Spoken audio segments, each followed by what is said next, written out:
Inspired Pilot Podcast, Episode 6. Success is really not the destination. Success is the journey, and it's living each moment and enjoying each moment and having patience that life will unfold as it should when you're loving what you're doing. Inspiring stories from inspiring pilots from around the world. Welcome to the Inspired Pilot Podcast with your host, Marvin Robinson. Okay, welcome to the Inspired Pilot Podcast. This is Marvin Robinson, and I'm very excited to introduce today's featured inspiring pilot, Karlene Petitt. Welcome, Karlene, to the show. Are you ready to inspire today? Hi, Marvin. You bet I am. Thanks for having me. Let's go. Excellent.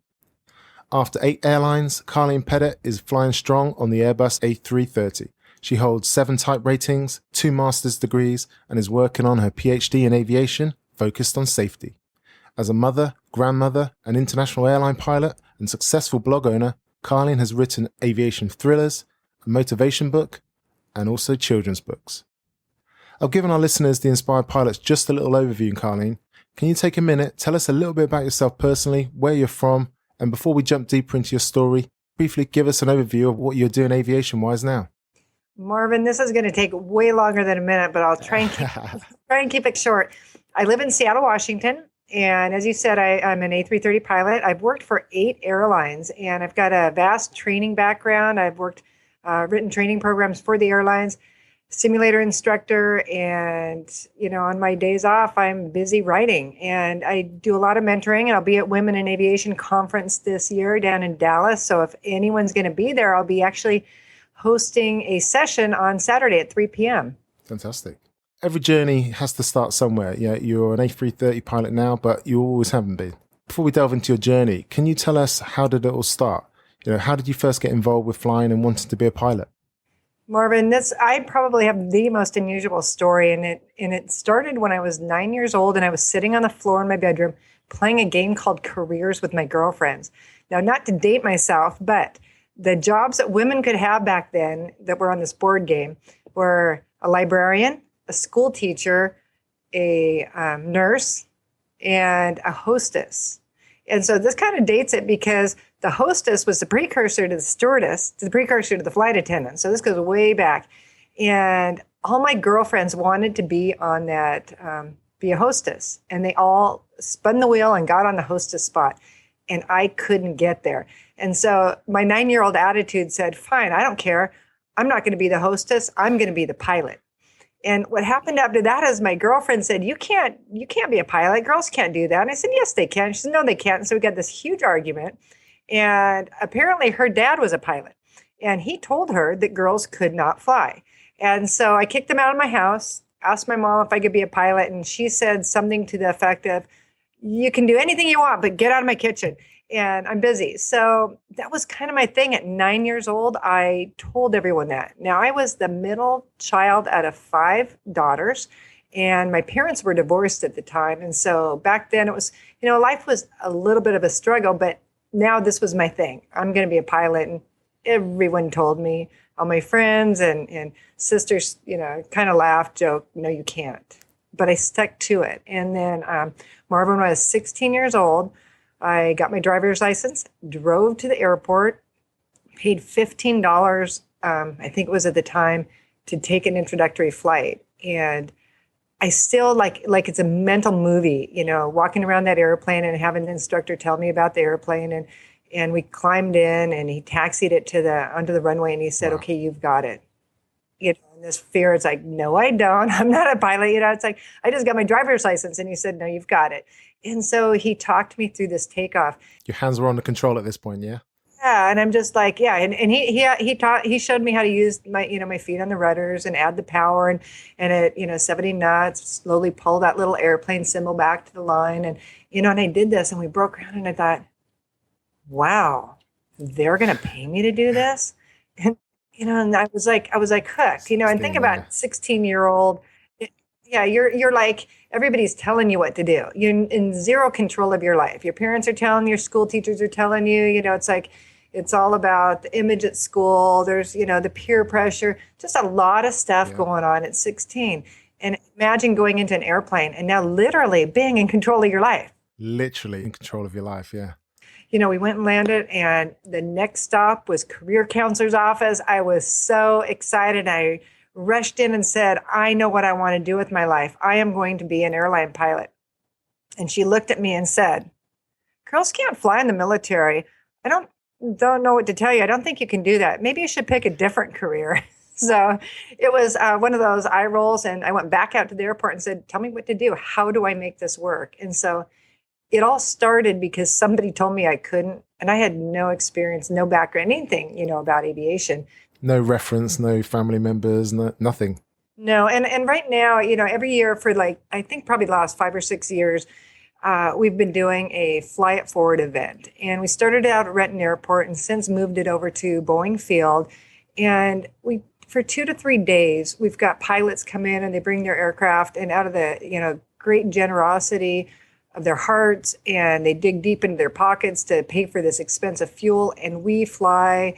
We started out with flying young girls to expose them to it, but we fly everyone now. And we call it Fly It Forward. And it's just because a lot of times you don't know what you want to do until you're exposed to it. I would never have gotten an airplane and even thought about it had that challenge not occurred. And I didn't even know that I would have the aptitude or I would even like it until I did it. And so that's the thing. It's about experience, about taking those challenges and trying new things, trying different things to see what fits. So 16 years old, you've had the experience, you've gone back to the airfield to find out what you needed to do. Then how did you take it forward from there? Well, we have to back up to that 9 years old. When I made the decision to fly, part of the concern was it costs money. And so at 9 years old, I was babysitting, I was mowing lawns, from then up until 16, saving every single penny I could. And all my sisters were, buying makeup and clothes, and they all called me a miser because they didn't have this vision, that I was saving my money. I had a purpose for this. And so then I, spent every penny literally, and I signed up for a course, and it was a long haul for me because I was working in high school, I was working bussing tables at a Denny's, and then I went over and started working at a grocery store. But these are like late night hours while going to school. And so there's not a lot of time, not a lot of money, but every weekend I was out at that airport, at least getting an hour of flight a weekend. And in Seattle, sometimes that was a challenge because of our weather. So, but I did it. I just started and one step at a time. And I know with this 1,500 hour rule that it's like everyone's like, oh, I can never get there. Hours are going so slow. How can I build my hours? Well, I'm here to tell you they go slow, but if you keep pressing forward, you're going to get there. You will. They keep building. Flying definitely has its challenges, and no more so than when you first started learning to fly. So some of our listeners, they may be, thinking about becoming a pilot, or they're currently in training, and it'd be interesting to hear your viewpoint. During your initial training, like when you were actually learning how to fly during your PPL, what did you find challenging, and how did you overcome this? Well, I think probably the very basic flying, myself and a lot of people have a problem with this talking on the radio. Because when you talk, you're just uncomfortable and you don't want to say the wrong thing and your voice is very quiet. It's just something that's going to take practice.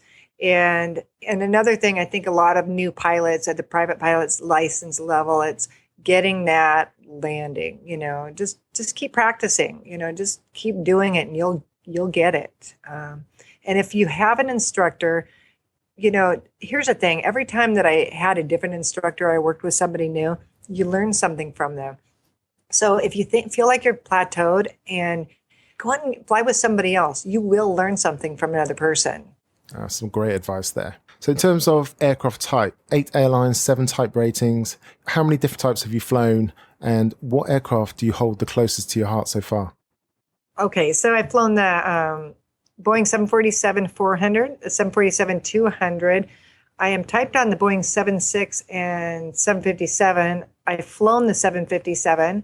I've flown the 737 and 727 and A330. And I think my heart is the Boeing 747-400.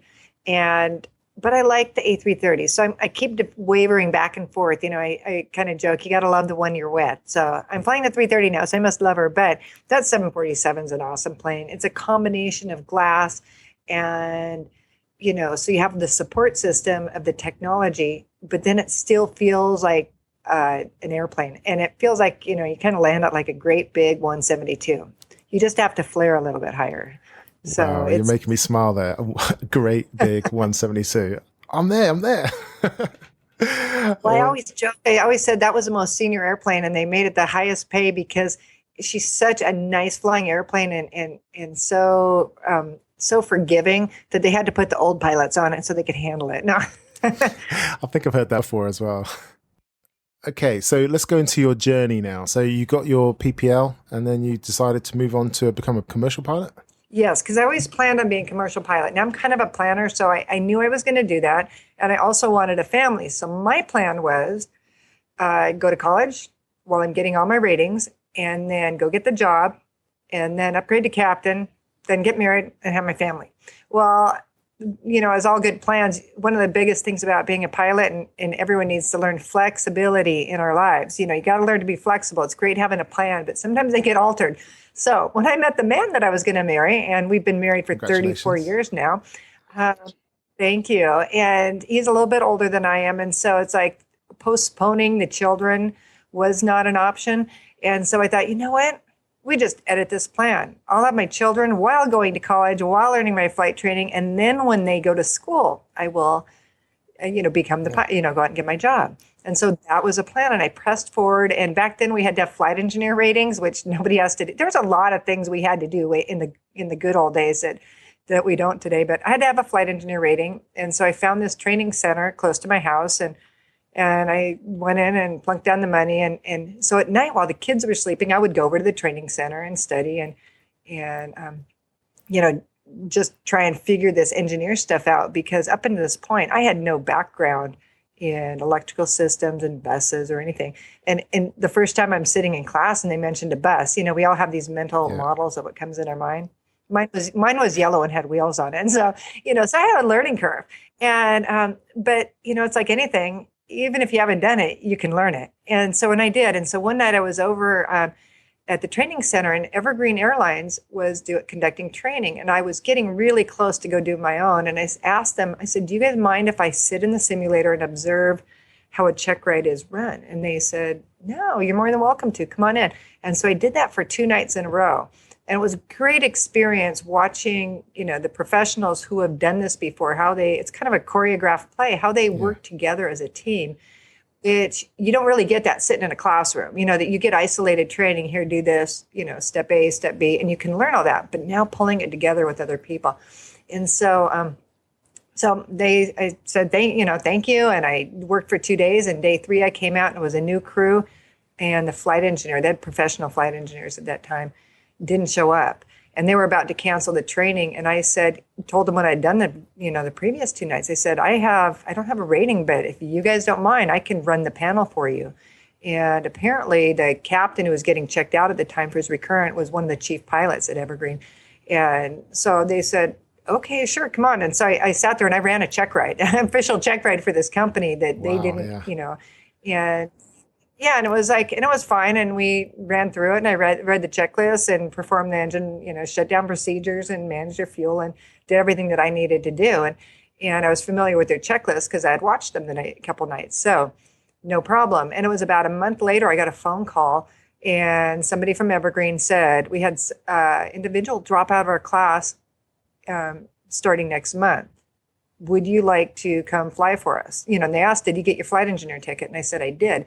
Now, the thing with Evergreen, their pilots, lowest time pilot they hired was around 5,000 hours. Very highly experienced pilots for the type of flying they were doing. But the problem was, they couldn't, a lot of them they hired couldn't make it through the ground school because they had professional engineers, and they had a very nuts and bolts ground school.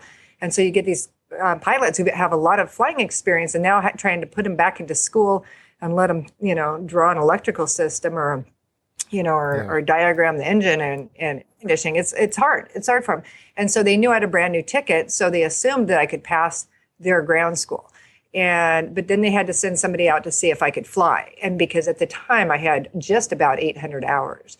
And they said, do you mind being based in Terre Haute, Indiana? And I said, absolutely not. And they said, okay, well, we're going to send a check airman out, give you a sim session, give you a sim check to see if you can fly this airplane. And I said, great. I hung up the phone and I had to ask my husband, where the heck is Terre Haute? They didn't say Indiana. They just said Terre Haute. I go, where in the heck is Terre Haute? I said, sure, I have no problem being based there. I didn't even know where it was at the time. And so, but then the doubt came in. And this is, something that I tell everyone. You have these doubts. It's your fear. It's your fear and your excuses why you can't do something. Okay. I have 3 small children at home. There is no way I can go take a flying job now. It was like way before the time. What if I couldn't do it? The 5,000 hour pilots I'm, flying with, I've got 800 hours. So much doubt. Who's going to feed the kids? Who's going to clean the house? Who's going to do all these things? And my husband looked at me and he said, honey, if you want to be a pilot, these opportunities come once in a lifetime. He says, we'll make it work. And, he was right, but it was still scary. And it was a challenge to, take that step to do this. And as it turned out, the owner of the training center, they called, had called them and talked to them and set up the sim session where I'd done my training. And the owner flew with me for 3 nights in a row for a couple hours each night and taught me how to fly a jet. And and it was just like, he just did this for me. It was such a nice thing. And he's a fabulous instructor, and he taught me core skills that I've taken from that 727 to the 37, 57, 67, 747, 200, and 400 aircraft. And even that's Airbus, there's certain core skills that if you get them, you got them, and they'll last forever. So some skills are just evergreen, and you can just move them on and translate them onto other aircraft, and not just any aircraft, life in general. So fantastic. That's awesome. Oh, it is. It's just wonderful. So now I'm flying at Evergreen, and we'll fast forward to the next ones. Braniff. Well, I had been working during this time. I'd been working for a little company called Coastal Airways. We flew 402s, and I worked with flew 402 from Seattle to Sequim, and part-time. It was a great part-time job, and I flew with the owner's sons and did instrument training with them. And so it was kind of part of their adopted family. Well, the dad and 2 of the sons all worked for Braniff. So one night they're all on a layover and decided they needed to recruit me to come to Braniff. And that was about the same time had a bid was open for the 747 at Evergreen. And I'm thinking, okay, which would be better for family? It's like flying freight at night or flying for a real airline with passengers. And so I ended up going to Braniff. And then 6 months later, they shut down and I was on the street. Ouch. And so with a lot of pilots. So now I had been a second officer at Braniff, so I wasn't building flight time. And I had heard rumor one of our chief pilots went down to America West. And so I called them up, got the number, called them up, and said, hey, Billy, I heard you're at America West. Is there any way you can get me a job? And he laughed, and I'm thinking, well, is this funny that you don't want to get me a job? And he said, no, Karlene. He says, you are the first person who honestly told me why you're calling. He says, my other 1,000 to 2,000 best friends that called me up to ask me what I was doing. How you doing, buddy? Well, that's small talk. Yeah, I love it. How you doing? How's the weather? Exactly. And, and I just told him, he says, let me see what I can do.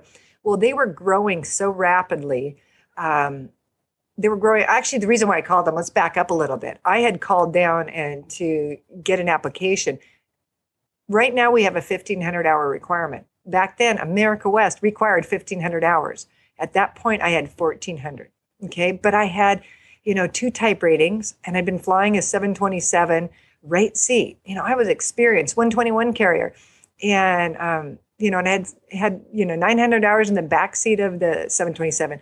And the human resource person told me, well, you need to get that extra 100 hours. And I said, but how?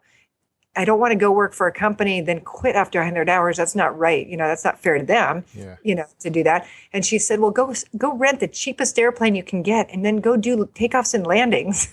And I'm thinking, is this going to make me a better pilot? So it was kind of funny. So that's why I ended up calling Billy to see if there was anything he could do. Yeah. And what he did is he called me back and he said, how would you like to be an instructor? We're growing so rapidly. We need people that teach these new pilots coming in. Now, the irony was not lost. Didn't have enough hours to be a pilot, but I had enough hours to teach their other pilots.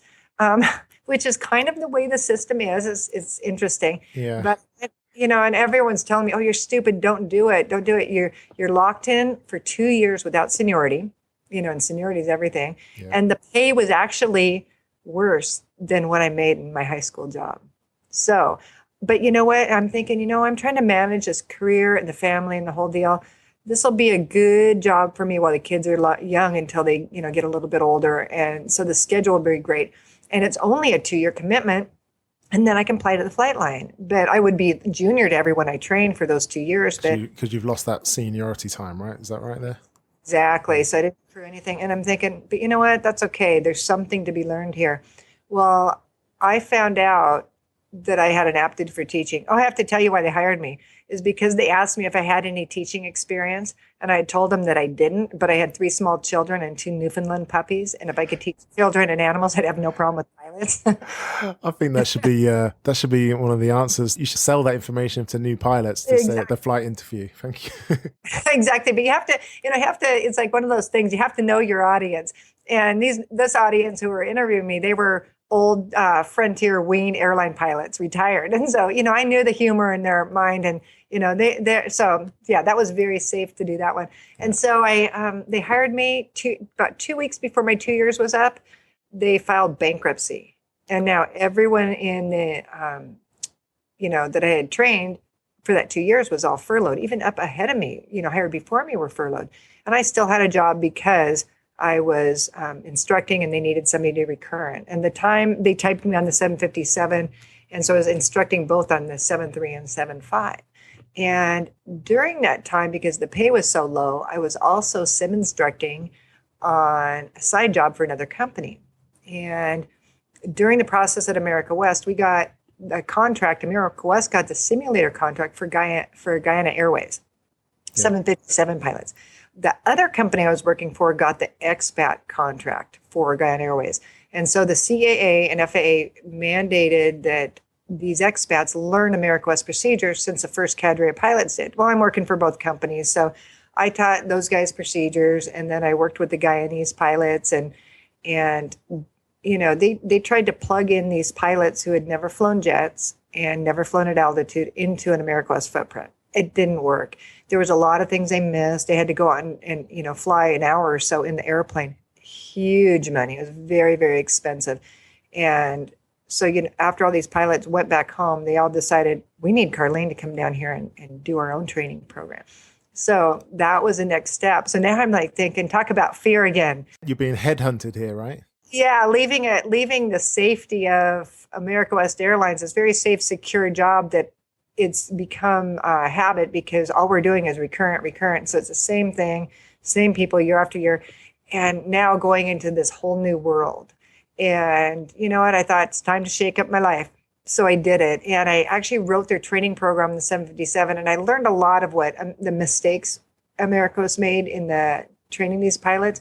And I just conceptually designed a program that would work for them. And the guys who built the floats for their parade actually built me a fixed base simulator. It was, we had paper trainer, and the panels I got from Boeing. We went down there, they cut out the wood in the shape of the cockpit. We put it on the panels, put plexiglass into little chairs. And so I made the guys literally touch this, push the buttons on the paper trainer, but it worked. And then during this process, I was up at, we trained in the simulator at NATCO in Minneapolis. Well, that owner of that training center was also a Northwest Airlines captain, as it turned out.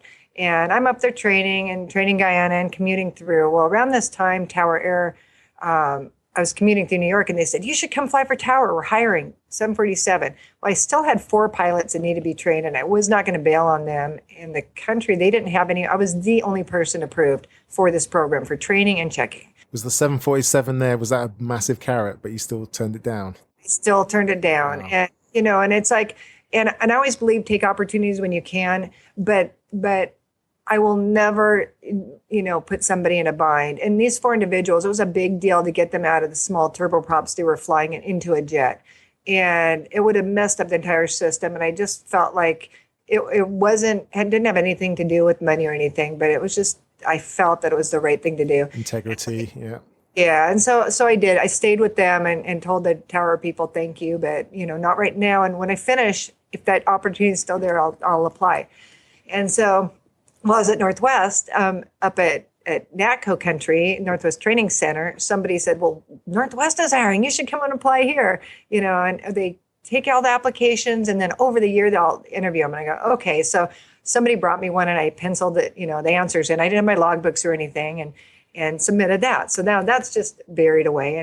And I'm plugging along training. And one day, 𝗍𝗶𝗶𝗀𝗃, the owner of that training center, is a captain, said, "Karlene, you need to come to, oh, here's the deal. After I finished that, then I went to fly for tower, and they did hire me." And I was 6 months behind seniority. I would have upgraded to captain right away. But I was in the right seat, loving the job, doing great. And so now 𝗍𝗶𝗶𝗃 says, "Karlene, Northwest is hiring. You've got to get an application in." And I think at this point, it had been 3 years since I had submitted it. And I told him I had done that. Yeah. And he said, "Okay, well, you should probably update." I said, "Okay, sure, Bo." But I was flying international, flying a 747. I loved it. My time home, when I got home, was spent with family, the kids. I was not, out looking for a job. Yeah, you're comfortable. So far, what I'm picking up at the moment is the support of your husband has been amazing. He must have been giving you a lot of support and allowing, to sort of supporting your dreams and all the changes that you've had so far. So, wow, keep going. This journey is awesome. Yeah. No, he really has. He's been the rock with all this. And so Bo took it upon himself and went into human resources and to check on my application that I had submitted 3 years before. And they pulled it out, and he said, "Oh, she's flying a 747 for Tower Air now, to update it." And they had told him, "Tell her to reapply, tell her we need her to reapply."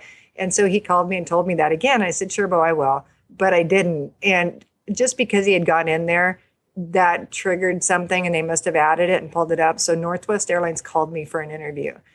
And so we scheduled it. And now I'm in turmoil because now I'm 6 months, within 6 months, I'm going to be a Tower Air 747 captain. Yeah. What I'm doing, the schedule's working out great. I'm on the road for, for a couple weeks, but I'm home for 3. It's like, this is a good life. And, and I liked it, and I liked what we were doing. And so I'm debating back and forth, and I'm commuting on Northwest. Now, Northwest Airlines has the history of strikes, merger strikes. There's like a lot of corporate unrest, quite often through their history. Yeah. So a lot of those pilots are like, this was a time when they're like, depending who you're flying with, "No, don't come here. This is a bad company." And so you get all this input, and then I'm jump seating on United. They're going, "Man, you should take Northwest over or Tower. That's a professional carrier." So it's everyone has their advice, but bottom line, I finally thought, you know what? I'm tired of changing airlines. It's time to just stay here and get some longevity. And the moment I made that decision, I'm walking into flight ops and I found out I was going to be furloughed. I went up to the chief pilot's office. I said, "Am I really on that furlough list?" And he says, "Yes." Yep. I said, "I had a chance to go to Northwest." He says, "Get that interview. I'll write you a letter of recommendation." And so I did that. Now, interestingly enough, what happened and why the furlough notice went out is one of the chief pilots lived in Florida. All the airlines were hiring. This was like 1996, the end of 96, going to 97. And everyone was hiring.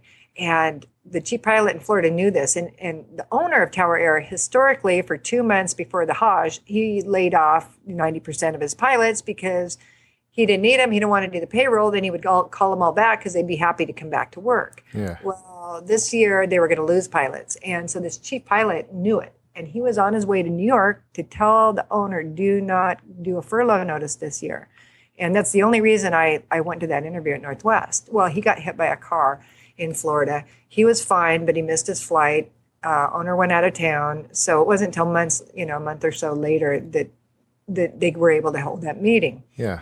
So as it turns out, the day I got offered the job and flew back from Seattle and walked into my house, I had a phone call telling me that Tower wasn't furloughing this year and they would like me to come back. And so I had told them I had already accepted a job with Northwest and, that I could work from for the first 2 weeks in December and the first 2 weeks in January, but then I had to go. So I did, and I got that was my Christmas off, year. Got to do my training or flying. Christmas off. Flew. I think the next trip with Tower, last trip was going through Honolulu, and then I came home and went to training with Northwest. So now here's an interesting thing. Also at Northwest, you could be dual qualified at the time, and meaning you could fly a 727 and a 747, or you could, so they could be on two aircraft. Is that unheard of? Is that not a normal situation? Not anymore. Not anymore. They used to do that, but not anymore. And so, but the time you could, and bid was closing. And so they told us how to fill out the cards, and to fill out your bids. And they said, we recommend you do not bid anything other than maybe block holder reserve, maybe a different city than your initial assignment, because this will be double jeopardy. You'll have to do 2 check rides, 2 checkouts. It's like huge deal. Well, I had been through so many and type rated on multiple aircraft at this point. I thought, what the heck? Because my initial checkout at Northwest was going to be right seat on a 727. Had a type rating, had flown the seat. It's like piece of cake. And so on my card, I put on 747 Captain, block holder Seattle, 747 Captain, reserve Seattle. So I put, these dreams that you'll never get, and I put every single wide body in the highest position you could get, and I had 1 square left on this little paper card. And I put 747 second officer Anchorage. Yeah. And I got it, Fantastic. And what had happened is when I got it, then I went through training, zipped through training, because I'd flown the airplane. I'd never worked as a flight engineer, or a second officer, I should say, on that airplane, but I understood the systems and I understood what they were doing up front. And it was just a very, very easy checkout. And so they hired me with my training background as an instructor while I was still on probation at Northwest. And and I helped, because I had written training programs. I helped write training programs at Northwest and train pilots. And so it was those jobs that I was doing, that side job I was doing that connected me to the Guyana crew, was middle night, very minimum wage on my days off side job. Yeah. And working with AmeriQuest. So that everything that I have done that looked like, oh, you shouldn't do that. You're not getting seniority. You're not getting experience. It created such a solid foundation that it opened the doors wide at Northwest Airlines. And as a junior pilot at this airline, I'm on a 747, and I'm teaching. And while I was teaching, I had flexibility with my schedule and with the family and the girls at teenagers at the time now, which is really important. Funny thing is as the years went on, one day I'm still back teaching in the simulator in the middle of the night to help put the kids through college now. And then all of a sudden I get a phone call from my chief pilot in Anchorage to congratulate me. And I'm like, for what? He said, you didn't hear? And I said, no. And he goes, you're going to be the next 747-400 first officer. And I was so far out of seniority. I'm going, what? It was because in January 1997, I put it on my card, and there it sat for all those years. And so, people never thought they could do it. And something, that's one thing with this industry. You bid this, bid that.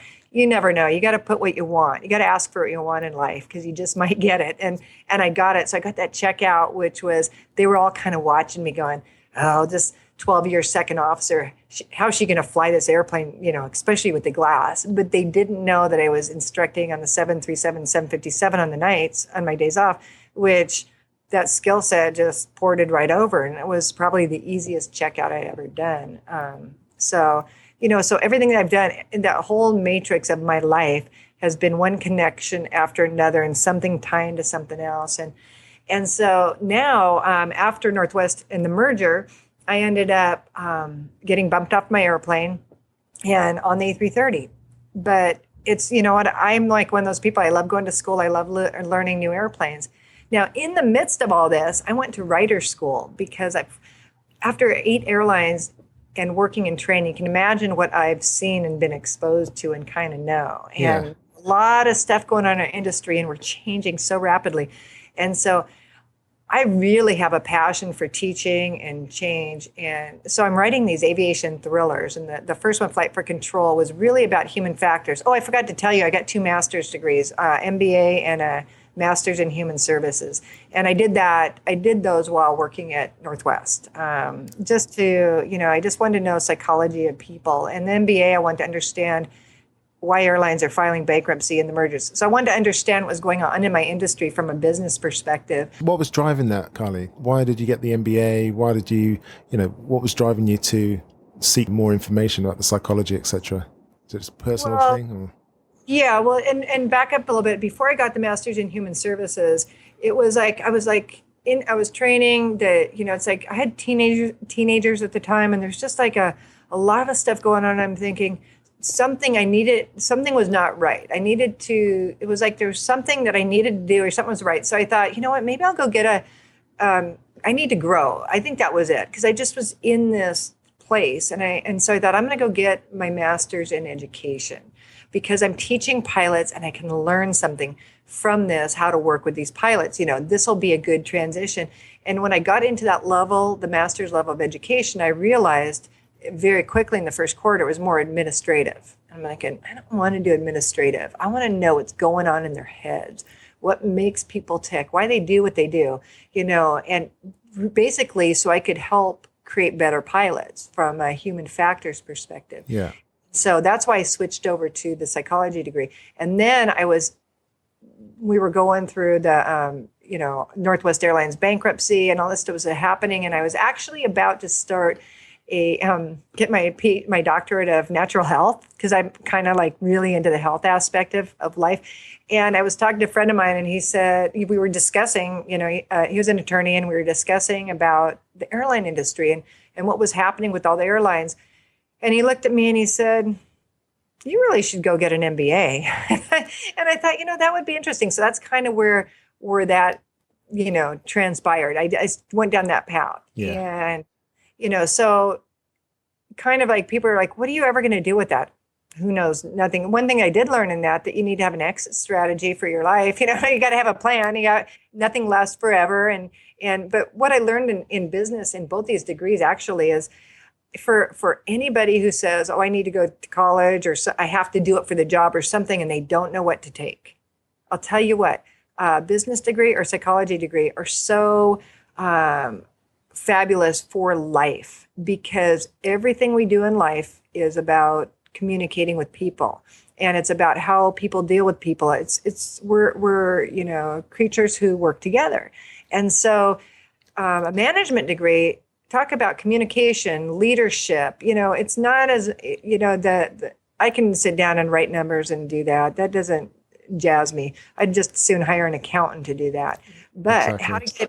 how to get people to work together as a team. And it ports into a cockpit also. How to work with other people, how to communicate, because you're locked into a little box with people for 14 hours on these long haul flights that may not have the same personality as you. It's all about CRM, isn't it? Cockpit resource management. Yeah. Exactly. And so, while the airlines used to teach a lot of that, it's just a good foundation. And then in any psychology degree, most of what we do and our failures or things that hold us back in life, it's because of things that we do, not necessarily what other people are doing. And we kind of like to project our failures. It wasn't our fault. It's because of the environment.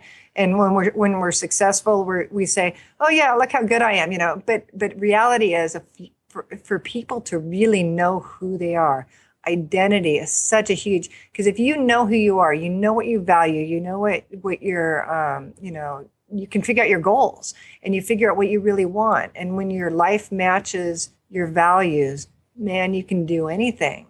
And so this, a psychology degree really helps people figure out themselves, as much as working with other people. So that's a huge aspect in life. I mean, identity is so huge. A lot of us, we grow up and parents tell you, you're this, or you should do that, or your friends, and we have all these different personas for the environments we're in. And sometimes we lose track of who we really are, and if you can know that, you're going to have a happy, successful life. So that was really the education. And then as far as changing things, I thought, how can, the world's changed a lot, but how can a woman go in and create change in this great big world? Probably even in aviation, and probably even challenging for a man. You'd have to play the political games and move up. Yeah. Which is even more challenging for women in this world. So I'm thinking, okay, I know what I'm going to do. I'm going to learn how to write novels, and I'm going to write aviation thrillers, and I'm going to take real accidents, real industry events, real issues that are going on, and I'm going to create fictional stories. And the interesting thing is people read these and they're thinking, Well, I while know it's this. a little, yeah, some of them say, oh, I know this story. I know this one. A lot of people who don't know, who aren't inside the industry, they'll say, I wonder how much of this is true. And then somebody else will say, oh, I don't think this couldn't possibly happen. So the interesting thing is, if anywhere in my books, if there's a murder or something like that, it's fiction, but but pretty much every event, and so I'm just distorting them a little bit and pulling them together. And with the intent, when I finish my PhD, I'm going to write a nonfiction book with a 10-year look back at the industry, and with the intent to see, okay, here's where we were, here's what we've done along the way, and what are we doing about it now and in the future. And we, since I started my doctorate at Embry-Riddle, oh my gosh, I did not realize how far advanced we're going with the unmanned aircraft systems, where they are with this right now. Airbus petitioning to get the pilots, they're not even calling pilots, the control panel in the back of the aircraft. Wow. Yeah, they're working this way and they're trying to work us out of a job. And I thought, you know what? This is somewhere where we need somebody in regulation in the, higher up that actually has airline experience, airline training, who knows the pattern and history. And so that's ultimately where I'm going to go. I'm going to go promote, support the pilot, safety, and industry issues from a perspective, because that 1,500-hour rule was, excuse me, but it was an overreaction and stupid and not necessary. They didn't design it correctly, and it was a reaction. We could have figured out a better way to, solve the problem of what happened with Colgan Air.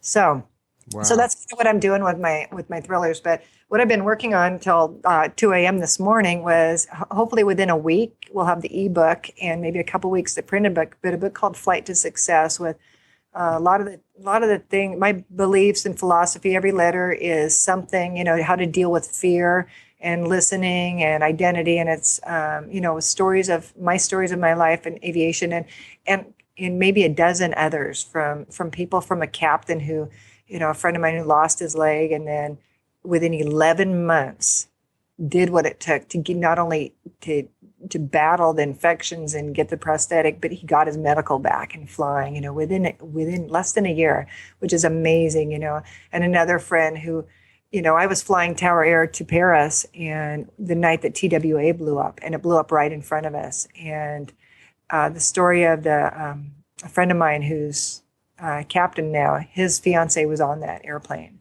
Wow. And his story, yeah. he went through. And so there's a lot of different life stories, just to inspire and motivate. So this is within the Flight to Success book, is that correct? Yeah, the Flight to Success. Okay. And when's that out? We're getting this weekend, the cover is going to be developed, and it's going to be how quickly the publishers get it. It should be hopefully ebook within a week, and the paper book should be within 2 weeks. First 2 weeks in February, it will be available to them. Fantastic. Okay, let's move into what you're doing now. So tell us about your current flying. What are you excited about? Well, I'm currently flying the A330, and while I'm on reserve in Seattle, I don't fly that often. But what I'm really excited about is inspiring and mentoring, new pilots, and being out there in the industry. And my newest book that's coming out, Flight to Success, was written for the kids. The thrillers are actually, I tell the readers that they can't read them until they're 23 because they're a little R-rated. They're a very mature thing. But I wanted this. I'm really excited about this Flight to Success book because I host flying events, and I'm going to be at Women in Aviation in March, the 5th through the 7th. And I hope anyone listening will come down. We're going to, on the 7th, Saturday, I will be hosting an hour-long presentation. And when we say 5th to the 7th, February 2015, yeah? That's March. March will be the 5th through the 7th. Okay, great. Yeah, and February, we're going to be at the Northwest Washington Aviation Fair and Trade Show, and there's about 10 to 12,000 people who come through the trade show. However, the day before, they are having a career day, and there's going to be airline captains and check airmen and people hiring from Alaska Airlines. I think Compass has a representation. We're going to have maintenance and, It's like a who's who, if you're interested in a job in aviation, get down to those events, right? Yeah. And I should have an email. Just look up Western Washington, Northwest Aviation Trade Show and Conference, and you can find out. And I actually found out that I'm the keynote speaker on that day, which, I kind of found out. I found out the grapevine. Somebody said, "Oh, I heard you're the keynote speaker." I said, "What?" You better pull your finger out then. You've got some work to do. I do, yeah. So this is going to be, and when we were talking about it, she says, "You don't have a problem speaking to 600 people, do you?" And I'm like thinking, I never done that before, but sure, I can do it. And you know what, Marvin? The funny thing is I'm actually afraid of public speaking. And that was one of my greatest fears. I was so uncomfortable, very shy to get out in front of people, to talk in front of people, and I knew it. And so in high school, I ran for junior class vice president to try and get over the fear. I'm like, in school, I would take speech classes that I would have to get up and talk because I hated it. It's like it made me so uncomfortable. So I think there's a theme here. Karlene, since you were 9 years old, you were told that you couldn't be a pilot. And then there's something in there, grit, determination. If someone puts up a challenge in front of Karlene, she just jumps over it or finds a way to circumvent it, go around it, dig under it. That's a common theme. And I think that's what the listeners will pick up on here. Fantastic. Well done for the keynote. Yeah. Well, thank you. Thanks. So, Karlene, you've got lots of experience, and your journey has just been mind-boggling in terms of the twists and turns it's taken. Out of all of them so far, what is your proudest moment in your flying career? Tell us that story.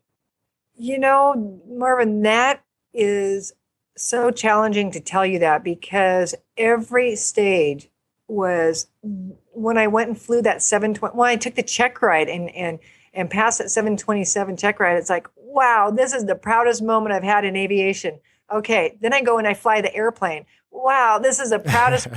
Then I get that 747 type rating. Wow, this is the proudest moment. So everything I do, I don't take anything for granted. Everything in aviation that you work hard towards and you put an effort out and you achieve it, it's like, okay, there is pride. You got to be proud of that you did it. And then you move on to go find something else to do. But no, so the proudest, I don't really even. I'm going to push you a little bit here, Karlene. Give me one moment, that just pokes its head just above the others. I'm sure there's going to be other moments coming in, but that one moment just that pokes its head above all the rest. Oh, wow. Especially since I've had so many of them. So which moment? Marvin, this is horrible. It's horrible, yeah. It is. Actually, I'm going to say when Northwest Airlines hired me. When she came out and told me, because while I was thinking I didn't want to leave the other job and should I do it, should I not? Once I commit to something, and after I went through all the interview process and got to meet the people, I love the company and I really wanted to make this work. And I have to tell you, it was the final interview, the panel interview, and the interviewer, the woman who took me in there, she had stopped at the top of the stairs and she said, "Karlene," she goes, "We have your resume. We know you can fly. We know your experience. We're going to have 10 minutes to get to know you." And so it's like, okay, now the pressure's on. So you go in there and you answer their questions, and they said, "Is there anything else?" And I went in and told them that I had 3 teenage daughters, and I correlated, that showed them that you have to put your oxygen mask on before you can help others. And the challenges, there's so many life challenges that correlate with this. And so, I talked to them for 10 minutes and they just sat there and listened, and not a lot of interaction. And I walked out and I'm thinking, it's those thoughts, okay, what if I don't get hired? Now what? I walked away from this job, I'm furloughed, what do I do next? I'm sitting here thinking, and it's just like, and when she came out and said, "We're going to offer you that job," it was like, this was the career that I knew was going to be my career. I'm like, wow, this is it. I made it. Because while the other jobs were great and I loved them, they're all those airlines are out of business, and actually, and in hindsight, so was Northwest. Okay. But I was like, I made it. But I have to tell you something funny. And she said to me, she says, "Karlene, I think it was your tie that did it." And I said, well, I said, that works for me, whatever reason. And so whatever it takes. Yep, I was wearing a pilot Snoopy tie. It was like black with little white tiny polka dots and pilot Snoopies with his goggles and scarves all over it. So apparently they liked that. Okay, everyone, listeners, if you're going for your airline interview, it's the tie. It's a tie. You got to say it's a tie. Yeah. So, it's actually all about, and for a takeaway for anyone going in there, for people who say, oh, I didn't get the job because I didn't have the experience. No, you didn't. I hate to say that, but no, you didn't. You don't get the interview if you don't have experience. Okay. Just remember that you get the interview because you're qualified. You need to go in and take that with you. They want to know who you are. These airlines want to know if you're a match for their culture, if you're going to be happy with their company and they're going to be happy with you. It really is a mutual relationship. And so for anyone going to an interview, we all say, oh, this is the only airline I've ever wanted to work for, and you have 10 applications out there. But the real aspect is really research your airline. Find out if that's the culture. Find out if you want to fly international, you want to fly wide body aircraft, if you can be happy flying domestic in a 737 for the rest of your career, have those thoughts. Where are you going to be in 10, 15, 20, 30 years? What kind of flying do you want to do? Think it out, know what you want, know the culture, because then if you go in for that interview, you really do want to be there. And they get that feel and they know it. And that's what they're going to hire you on. And they're also going to be looking for captains. I know we all start in the right seat as first officers, but every airline hires looking for the captains, yeah. The captain, that leadership. Wow, I'm glad I pushed you there because you just brought out, a great piece of advice there for anyone listening and at all different levels, of commercial aviation. So, thank you for that. You're welcome. And it probably would have come easier if you would have said to me, Karlene, I bet you can't tell me a time. No. You had to rephrase it to a challenge now. Yeah, exactly. Okay, so what are your future plans? I think you've alluded to some of these previously. What are your future plans and aspirations? My immediate plans are get this book released. I have a third thriller I'm going to write, Flight for Survival. I will stay on the Airbus A330 until I finish my doctorate. And then I'm going to see where life is. Because I've also, you mentioned I have grandkids. I have 7 grandkids. 2 of them are in Austin, 2 are in Bend, Oregon, and 3 in Seattle. And I see them each month. And so I really need a little bit of seniority with my life to be able to work my life. And so I will be looking at a captain upgrade. Our airline is growing so rapidly, and they're growing the Seattle base. So I'm keeping my eyes open. That captain seat will be there, but not to take a backslide to a smaller aircraft to commute, because I'm all about quality of life. I love flying, and, it's like, I don't need the 4 stripes to validate me. I'd love to have the 4 stripes if I could live in Seattle and have a quality of life. So that's what I'll be looking forward to. I believe it's going to happen because we're hiring, every airline is hiring. This industry is growing. They're talking that pilot shortage just by the orders of the aircraft alone. The numbers show there is going to be a pilot shortage. This is a great time for anyone to get into this.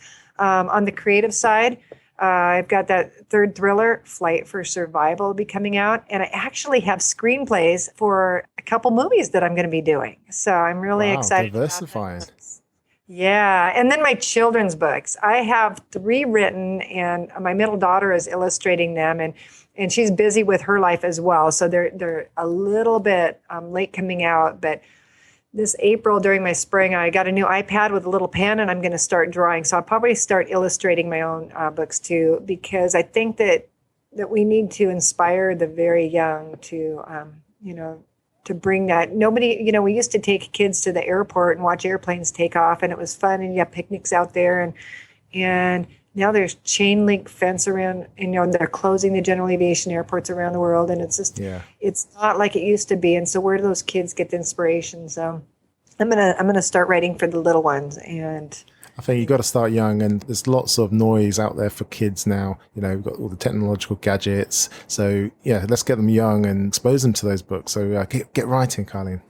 I'll definitely pick them up. I've got 2 young daughters myself, so I'll be interested in what you come up with. Oh, the one that's going to be coming out, we're still hoping. I'm not even given a date on that one. It's called I Am Awesome, and it's an ABC book. But it's I Am Awesome. I can be an astronaut. because I'm awesome. And then it goes through every letter in the alphabet, and with a non-traditional career and a little poem with them. So it's kind of a build up the, I can be a builder because I'm brilliant, and I can be a chemist because I'm cool. And so it goes through all.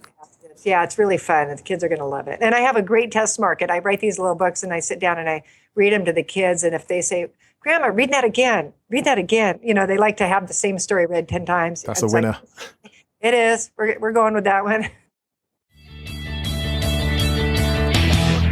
Okay, Karlene, this is my favorite part of the show. This is the quick fire checklist. This is where I ask you a series of questions and you come back to us, the inspired pilots, with amazing and inspiring answers. How does that sound? You ready? I'm ready. Okay, what is the best piece of advice related to flying that you've ever received? That I have ever received is never give up. Always fly your airplane, and it correlates with life. Always keep going, never give up, and because you will not fail if you don't quit. Never give up. Awesome. Do you have a favorite internet flying resource that you'd like to share with the listeners? Oh, yes. That would be KarlenePetitt.com, the Flight to Success blog. Awesome. That's self-serving, isn't it? It is a little bit, yeah. Can you share one of your personal habits that you find useful and believe contributes to your flying success? Oh, this is a good one. Yes. The power of visualization. People call it armchair flying. I'll tell you what, I have done a lot of research, and your brain doesn't know if you're really doing something, if you're really seeing something, or if you're visualizing it. And I can go for months without being in that airplane. And I practice like this for my check ride. I literally will close my eyes and see the event. I'll move my hand, I'll push the button, I will talk myself through, I'll see the arrival, I'll see the glide slope coming in, and I go round and around and around, and I practice through my mind's eye. And they've had just numerous studies where this is really fact, and I've proven it over and over again. My A330 check ride, the night before, I sat in a hot bath, closed my eyes, and visualized every single approach. And it's just like practicing. So guys and gals, visualize. Picture that. But you got to visualize right. You go out and you watch the perfect landing. You visualize, go for an hour and picture how many landings, the perfect setup, perfect flare, perfect everything, and just keep going through your mind. You will go back out to that airplane and you will do exactly what you visualized. It works. I totally concur with that. I do the same thing, especially during the winter months when VFR flying is a non-event. Yeah, I go through that. It could be just visualizing through the mind's eye, like you say, and in the car. So yeah, I totally agree with that. Okay, next question. Be interesting to hear your answer for this one. Trikes or tail draggers? Well, you know what? I'm gonna be cover my head right now and hide my eyes because I've never flown a tail dragger. Now, for new pilots, do it. Fly, everyone says we need the most advanced automated aircraft we can to build ours. Wrong. You will be a far better pilot if you fly first a tail dragger or the smallest aircraft you can fly without an autopilot. Get those core skills down pat. That's what we're missing in our industry today. We're all jumping into these, complex aircraft and pushing buttons. And at the beginning level, you need to know how to fly and you need to have those basic skills. So if you can do it in a tail dragger, that one's even more so because you're flying all the way. Even on the runway, you're flying that airplane once you touch down. So, apart from your own, can you recommend one aviation-related book? As far as studying or learning or... Whichever one inspired you. Oh, man. I'm going to have to sit here and turn and look at my hundreds of my books on my shelf. You know what? I'm going to tell you that you should read that.